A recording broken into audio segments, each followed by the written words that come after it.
Tremblement de terre, incendie de forêt et réponse urgente.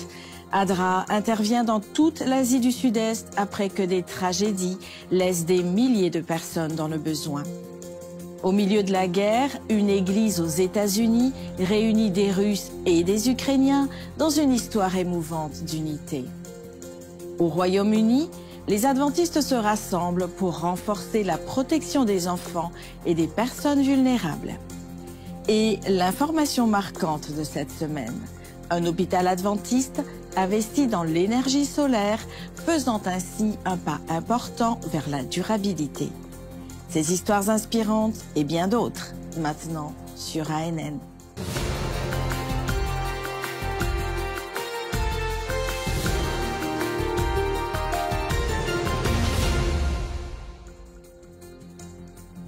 Les incendies de forêt les plus destructeurs de l'histoire de la Corée du Sud ont déclenché une crise humanitaire. Des forêts entières ont été brûlées. Des maisons, des cultures et des vies ont été profondément touchées.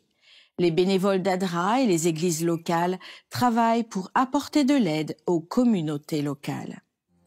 Les incendies ont commencé dans des zones rurales et se sont rapidement propagés, poussés par des vents violents et à cause d'une végétation sèche. Des forêts entières ont été consumées. Des milliers de résidents ont été contraints de fuir leurs maisons. Des dizaines ont été blessés et des centaines font maintenant face à la réalité du déplacement. Parmi les personnes touchées se trouvent des membres de l'Église adventiste du 7e jour, des laïcs responsables, de nouveaux croyants et des familles qui découvrent la foi. Beaucoup ont tout perdu: maisons, biens et moyens de subsistance. Certains se préparaient au baptême, d'autres venaient de commencer leur parcours de foi. Même au milieu de la destruction, la foi et la solidarité se renforcent. Les églises locales se sont mobilisées pour se soutenir mutuellement, offrant abri, prières et réconfort. ADRA Corée est sur le terrain pour fournir un soutien d'urgence. De la nourriture, des médicaments et des articles essentiels sont livrés. Dans les abris, des membres et des bénévoles se rassemblent pour prier, servir et alimenter l'espoir trouvé en Jésus-Christ. L'Église et ADRA sont unis pour tendre la main aux victimes. Priez, partagez et soutenez par vos dons en visitant le site adra.org. Un tremblement de terre de magnitude 7,7 a frappé le Myanmar et la Thaïlande, faisant des milliers de morts, de blessés ou de disparus. La tragédie a mobilisé ADRA et l'Église adventiste dans une large opération humanitaire pour soutenir les survivants. Des scènes de dévastation marquent les rues du Myanmar et de la Thaïlande. Le tremblement de terre, ressenti jusqu'en Chine et en Inde, a causé d'énormes destructions. Routes, ponts, hôpitaux, églises et maisons ont été réduits en ruines. Des milliers de personnes sont mortes, des dizaines de milliers sont blessées ou déplacées, et des centaines restent portées disparues. Des millions de vies ont été touchées. ADRA a réagi immédiatement et est maintenant sur le terrain, avec des équipes d'urgence distribuant de la nourriture, de l'eau potable, des kits d'abri, des soins médicaux et un soutien émotionnel. Malgré les routes bloquées et les infrastructures endommagées, des bénévoles continuent d'atteindre des communautés isolées et vulnérables. La mission adventiste collecte également des dons par le biais de la campagne Espoir en crise pour soutenir les familles déplacées. Les bâtiments de l'église sont devenus des abris et des centres de secours.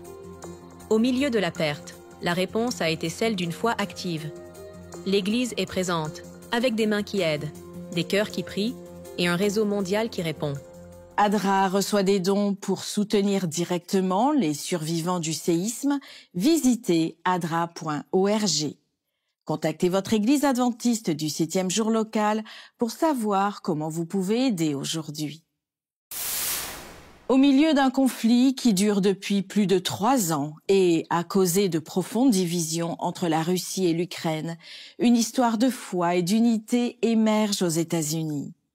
Dans une église adventiste, des membres russes et ukrainiens se rassemblent, prient et adorent côte à côte, surmontant les barrières de la haine et de la douleur causées par le conflit en cours. C'est la foi en Jésus-Christ qui est le lien de paix au milieu de la division. L'histoire commence dans une petite église adventiste du 7e jour à Cleveland, dans l'Ohio, où des membres russes et ukrainiens se rassemblent dans l'unité. En mars 2022, le pasteur Gennady Kassap est arrivé à Cleveland depuis Moscou après le début de la guerre. Il a d'emblée rencontré une résistance de la part de certains membres ukrainiens qui avaient des difficultés à accepter un pasteur russe. Mais avec le temps, la congrégation s'est unie et l'église est devenue un lieu d'inclusion, avec des services tenus en russe et en ukrainien.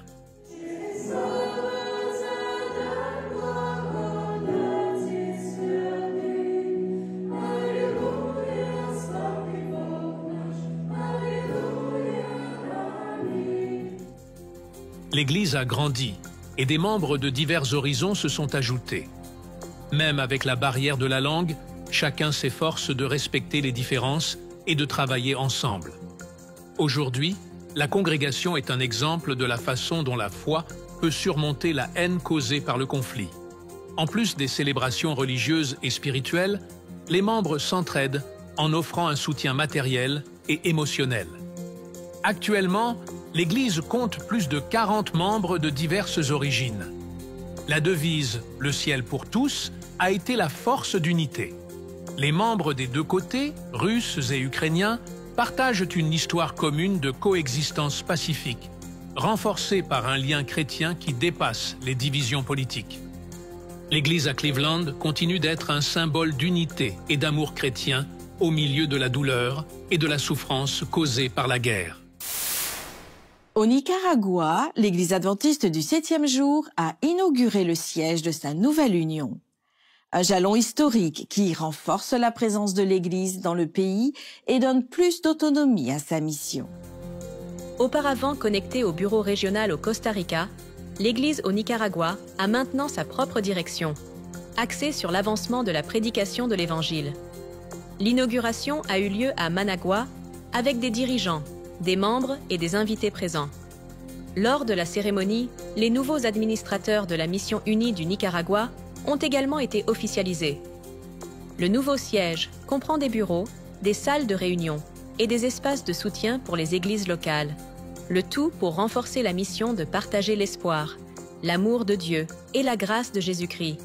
Avec plus de 40 000 membres et 500 congrégations, l'Église continue de croître, avec un leadership local, une structure plus forte et un espoir vivant dans le retour imminent de Jésus. À Popka, en Floride, aux États-Unis, l'Église adventiste de Patmos fait une différence dans la vie de milliers de personnes dans le besoin.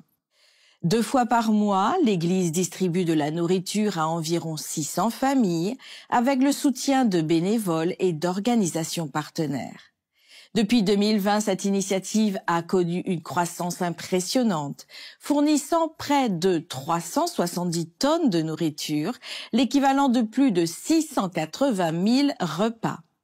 Inspirée par la prière de Jésus, « Donne-nous aujourd'hui notre pain quotidien », les efforts de distribution incluent également les autorités locales et des bénévoles qui deviennent une réponse concrète pour de nombreuses familles dans le besoin.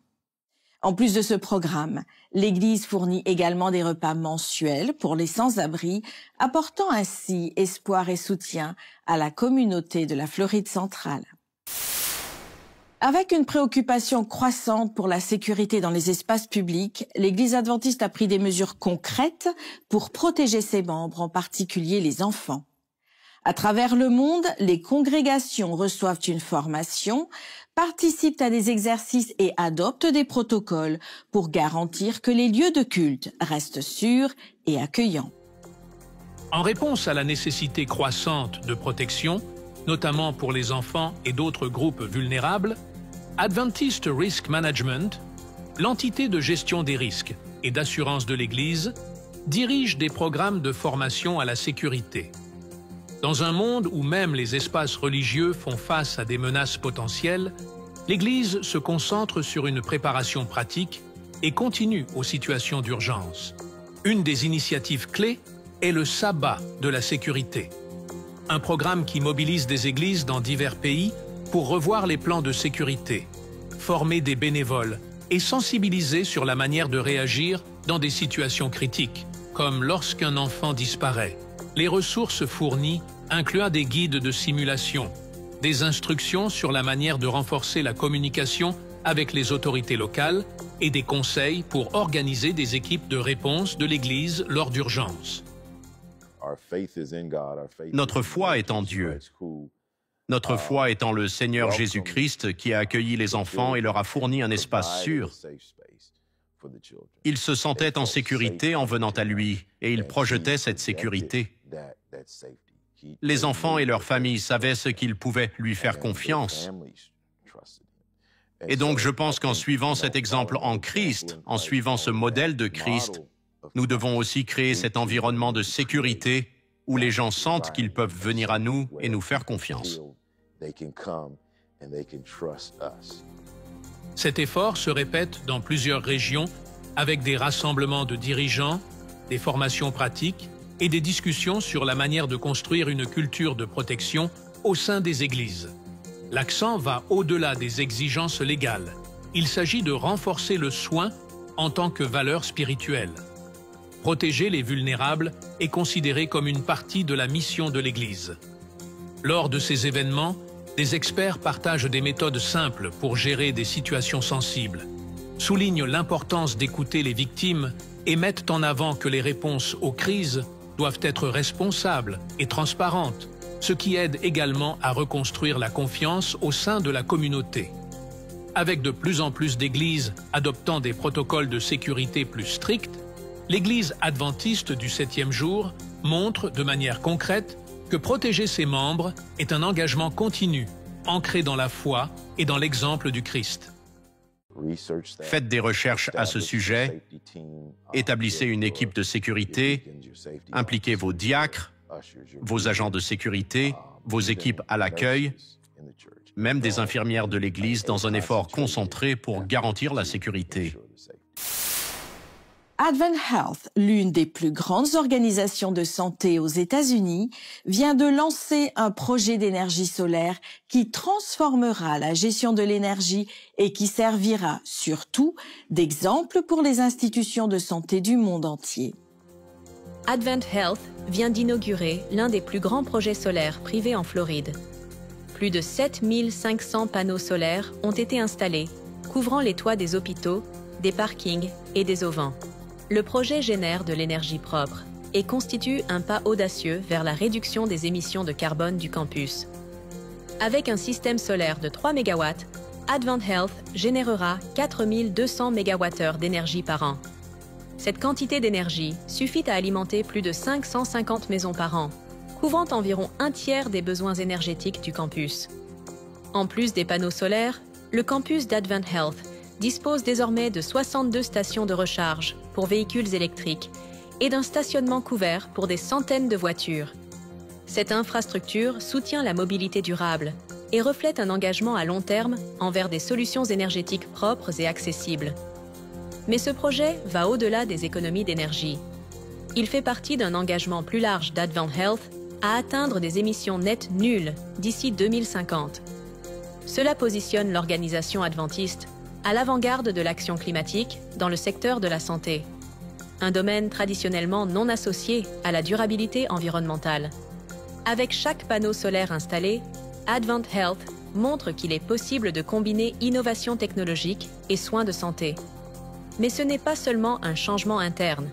L'organisation montre l'exemple et crée un modèle pour d'autres institutions de santé futures. Alors que les catastrophes liées au climat deviennent plus fréquentes et intenses, des initiatives comme celle-ci soulignent le rôle crucial que les institutions de santé peuvent jouer dans la construction d'un avenir plus durable et plus sain. Advent Health ne se contente pas de prendre soin de la santé des personnes, mais adopte également des moyens pratiques pour vivre le mandat biblique de prendre soin de la création et d'améliorer le monde pour les générations futures, tout en prenant soin de notre planète. Et ce n'est que le début. Avec d'autres projets prévus, Advent Health s'engage à étendre ses initiatives durables à d'autres établissements, visant à élargir son impact positif sur l'environnement et les communautés qu'il sert. L'Église adventiste du 7e jour a célébré son 125e anniversaire à Porto Rico lors d'un week-end de service et de mission. Des jeunes bénévoles ont distribué de la nourriture dans des hôpitaux et des maisons de retraite, aidé des familles touchées par des incendies et participé à des efforts de nettoyage, y compris la restauration des plages dans la capitale. ADRA a également participé, soutenant les résidents qui ont perdu leur maison. De plus, 150 000 exemplaires du magazine Priorities ont été distribués, se concentrant sur des sujets clés comme la santé mentale et le bien-être financier. L'événement principal a rassemblé plus de 6 000 personnes au centre de congrès de Porto Rico, avec des messages spirituels, des performances musicales et une cérémonie de baptême. Les dirigeants de l'Église mondiale ont souligné la croissance de l'Église et son engagement envers la mission. Les autorités locales ont également reconnu l'Église adventiste pour son impact social de longue date. Depuis son arrivée à Porto Rico en 1898, l'Église adventiste s'est étendue à plus de 33 000 membres dans 78 municipalités. Une équipe de 38 bénévoles de la région sud-américaine de l'Église adventiste a entrepris un voyage missionnaire de 10 jours vers des communautés amazoniennes éloignées au Brésil. Leur objectif était d'apporter espoir, soins et soutien aux habitants vivant dans des zones difficiles d'accès. L'initiative a été dirigée par le Service des volontaires adventistes, qui fait partie du bureau administratif de l'Église adventiste du 7e jour, servant 8 pays en Amérique du Sud, en partenariat avec l'Institut de mission du Nord-Ouest. Elle a été réalisée dans le cadre du projet Salva Vidas Amazonia, qui offre aux volontaires la possibilité de vivre à bord d'un bateau tout en servant les communautés riveraines. Lors du voyage missionnaire, des bénévoles ont vécu à bord du navire Luzeiro et ont voyagé entre les communautés de Nova Esperança et Nova Canaan. Tout au long de leur voyage de 10 jours, ils ont participé à diverses activités de soutien communautaire et social. Celles-ci comprenaient des améliorations d'infrastructures pour améliorer les conditions de vie, des services de santé de base, des séminaires axés sur la santé des femmes, des foires de santé communautaire, des programmes d'évangélisation et des actions spirituelles.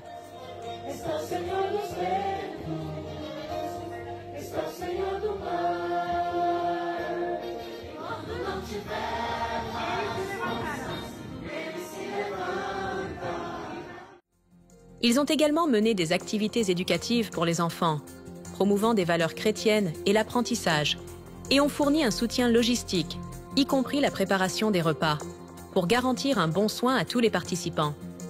Les dirigeants du service volontaire adventiste ont noté la réponse positive des habitants locaux, qui ont accueilli l'équipe avec gratitude, curiosité et ont souvent participé aux activités.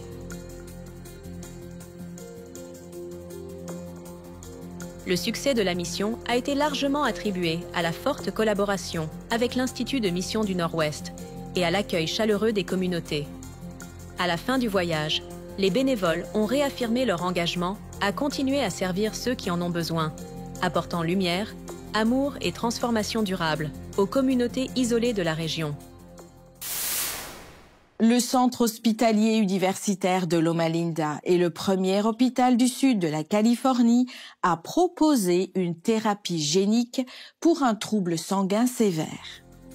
Depuis 35 ans, Nora Awad vit avec une thalassémie bêta majeure, un trouble sanguin sévère nécessitant des transfusions mensuelles depuis son enfance.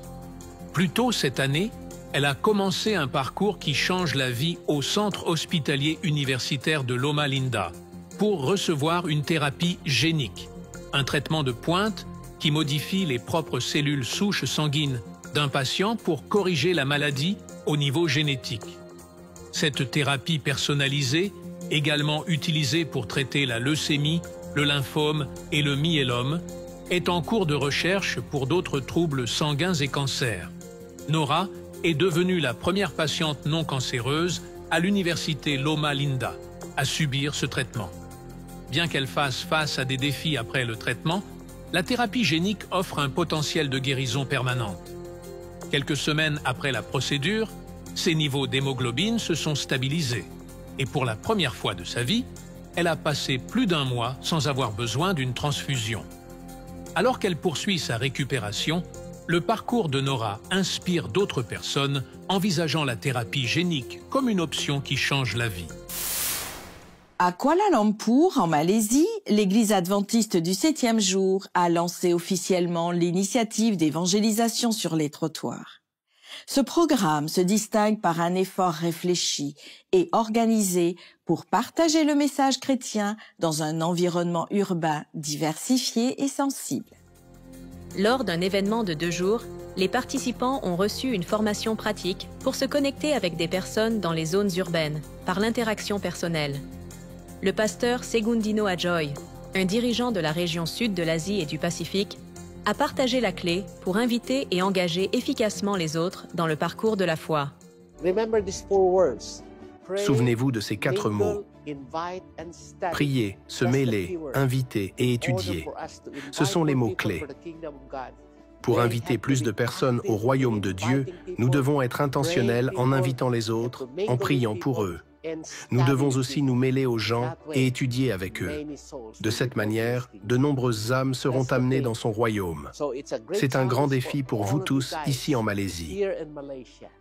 Nous avons réussi le lancement de cette initiative d'évangélisation sur les trottoirs. J'espère que de nombreuses âmes seront sauvées grâce à ce ministère. Que Dieu vous bénisse.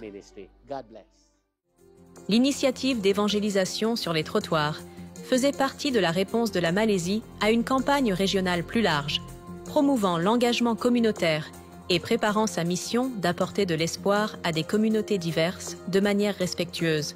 Organisé par l'église anglaise de Petaling Jaya, l'événement a rassemblé des dirigeants locaux et des membres, aux côtés de représentants de la conférence générale, qui ont partagé l'importance de cette initiative. Je pense que l'une des principales raisons pour lesquelles il est important que chaque union, mission, division, fédération, même église locale fasse de l'évangélisation sur les trottoirs, c'est parce que nous donnons du pouvoir aux membres laïcs. C'est l'une des principales raisons car le travail ne peut pas être achevé tant que les membres laïcs ne se mobilisent pas pour unir leurs efforts à ceux des responsables d'église et des pasteurs. Le travail ne sera pas terminé si nous ne faisons pas d'évangélisation sur les trottoirs. C'est pourquoi je crois que ce type d'évangélisation est très important. Les participants mettent leur formation en pratique en arpentant les rues, en distribuant des documents et en engageant des conversations pour offrir un soutien significatif aux personnes confrontées aux défis de la vie. Les formateurs de l'initiative espèrent que les participants et les leaders seront inspirés et motivés à partager ce qu'ils ont appris avec leur communauté. Advent Health élargit l'accès aux soins d'urgence en Floride avec sa première installation dans une nouvelle région. La pose de la première pierre du service des urgences a marqué un moment clé pour le système de santé et la communauté. L'établissement disposera de technologies médicales avancées pour améliorer les résultats des patients.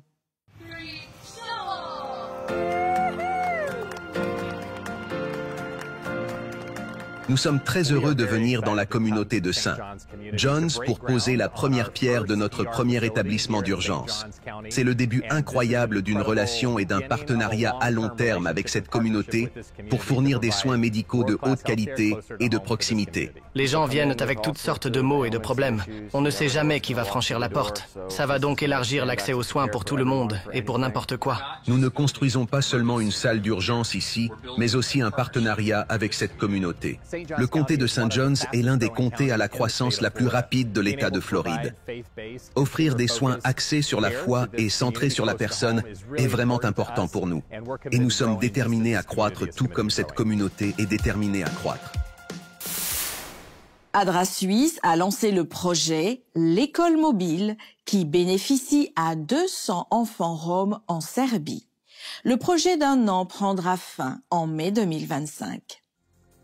Pour les enfants roms en Serbie, aller à l'école est difficile en raison de la distance et des conditions de vie inadéquates. Environ 250 000 Roms ont connu la pauvreté générationnelle. ADRA Suisse croit que l'éducation formelle est une voie essentielle pour sortir de la pauvreté. aidant à prévenir la marginalisation et à offrir un meilleur avenir. L'école mobile, une remorque spécialement équipée, apporte l'éducation directement à ses enfants avec un enseignement sur place. Le bus tirant la remorque sert également de transport vers le centre communautaire d'Adra Serbie, où les enfants participent à des ateliers créatifs. Ces activités maintiennent les enfants engagés et loin des rues, tout en leur offrant des opportunités d'apprendre et de jouer. Le projet est rendu possible par des organisations telles qu'Adra Serbie et Adra Suisse. Rencontrer Barbara Fernandez, une jeune de 18 ans en Floride aux États-Unis, qui a un impact remarquable dans le domaine de la santé. En tant que technicienne en soins d'urgence et technicienne en soins aux patients chez Advent Health Winter Park, elle transforme sa passion pour aider les autres en actions significatives. Barbara s'engage non seulement à sauver des vies, mais aussi à responsabiliser la prochaine génération de professionnels de la santé. Je dirais aux jeunes femmes de ne jamais se limiter à ce que vous pensez être vos capacités. Je m'appelle Barbara Fernandez Vasquez. Je travaille au service des urgences de Winter Park. Je viens du Venezuela. Nous avons déménagé ici aux États-Unis en 2017-2018. Je suis allée à l'école. J'ai essayé d'apprendre l'anglais très rapidement. J'ai commencé par une matière optionnelle que j'ai choisie comme passe-temps. C'est finalement devenu ma carrière, c'était ce qui me passionnait. Maintenant, je poursuis ma carrière dans le paramédical, dans la médecine d'urgence.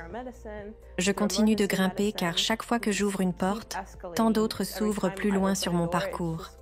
Advent Health est vraiment une bénédiction. Winter Park est le meilleur campus. Tant de personnes bienveillantes, de mentors. L'environnement est familial aux urgences. J'ai toujours eu une passion pour tendre la main à ceux qui en ont besoin. RCP, médecine, quelque chose qui touche les gens, parce que notre communauté à Winter Park a une population élevée de familles, de grands-pères, de grands-mères. C'est un cadre parfait pour moi, pour aider les autres. Dans cet épisode d'ANN in Death, Dr Lisa Beardsley Hardy rejoint Sam Neves pour discuter de l'éducation adventiste. Dr Lisa partage des réflexions tirées de ses expériences personnelles et des rôles clés qu'elle a joués dans le système éducatif adventiste. Visionnons un moment fort de cet entretien captivant.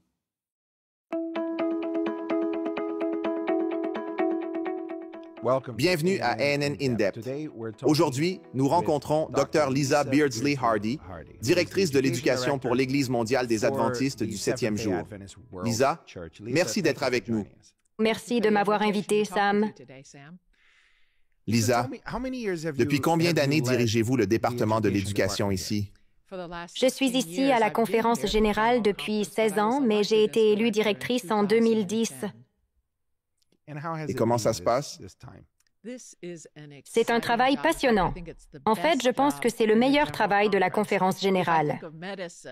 Si je fais une analogie à la médecine, c'est comme l'obstétrique et la naissance d'une nouvelle vie. Je ne m'occupe pas de pathologie à proprement parler, ni de soins, ni d'opérations, ni d'amputations. Je peux célébrer les jeunes et leur croissance et développement. Nous avons 2 millions d'élèves qui sont aujourd'hui éduqués dans notre système scolaire. C'est beaucoup de monde. Oui, cette année, nous avons redressé la situation. Pendant et après le COVID, nous avons perdu environ 21 000 étudiants. Nous ne les avons pas perdus à cause de la maladie, mais à cause des fermetures et réouvertures des écoles et de l'impact économique sur tant de familles. Mais j'ai vu les dernières statistiques et nous avons plus que doublé les pertes. Nous avons récupéré plus de 40 000 étudiants. Nous sommes donc environ 2 064 000 étudiants. C'est beaucoup d'étudiants et nous célébrons chacun d'eux. C'est fantastique. Serait-il juste de dire que votre principale responsabilité ici, en tant que département, est l'accréditation de nos universités et institutions académiques? C'est ça. Qu'est-ce que ça signifie? Quel est le processus d'accréditation? Nous supervisons directement l'accréditation de nos universités qui sont au nombre de 117. Beaucoup d'autres cherchent à obtenir l'accréditation. Nous supervisons aussi l'accréditation de nos institutions de niveau intermédiaire, c'est-à-dire des établissements postsecondaires. Beaucoup d'entre eux sont des programmes de soins infirmiers basés dans des hôpitaux, par exemple des programmes de formation professionnelle et nos écoles secondaires. Nous établissons les normes en collaboration avec le domaine mondial, puis nous coordonnons avec des spécialistes. Plus de 1000 spécialistes ont participé à des visites d'accréditation au cours du dernier quinquennat. Nous faisons réellement des visites sur site. C'est comme un audit académique avec des entretiens avec des enseignants et des étudiants. Nous évaluons même la nourriture de la cafétéria. Parfois, nous dormons sur les campus, mais pas dans les dortoirs. Nous évaluons la situation présente et effectuons un audit au temps T. Ça repose sur une auto-évaluation que l'institution a d'abord réalisée elle-même. Nous soutenons et fournissons des recommandations. C'est un système fabuleux par lequel nous apportons notre expertise. Pour visionner l'épisode complet et d'autres vidéos explorant plus en profondeur la foi adventiste du 7e jour et son histoire, visitez la chaîne officielle sur YouTube. Ainsi s'achève l'épisode ANN de cette semaine. Pour en savoir plus sur les croyances de l'Église adventiste du 7e jour, visitez adventiste.org. Pour les dernières nouvelles et des histoires inspirantes du monde entier, rendez-vous sur adventiste.news. Merci de votre fidélité et nous vous disons à la semaine prochaine.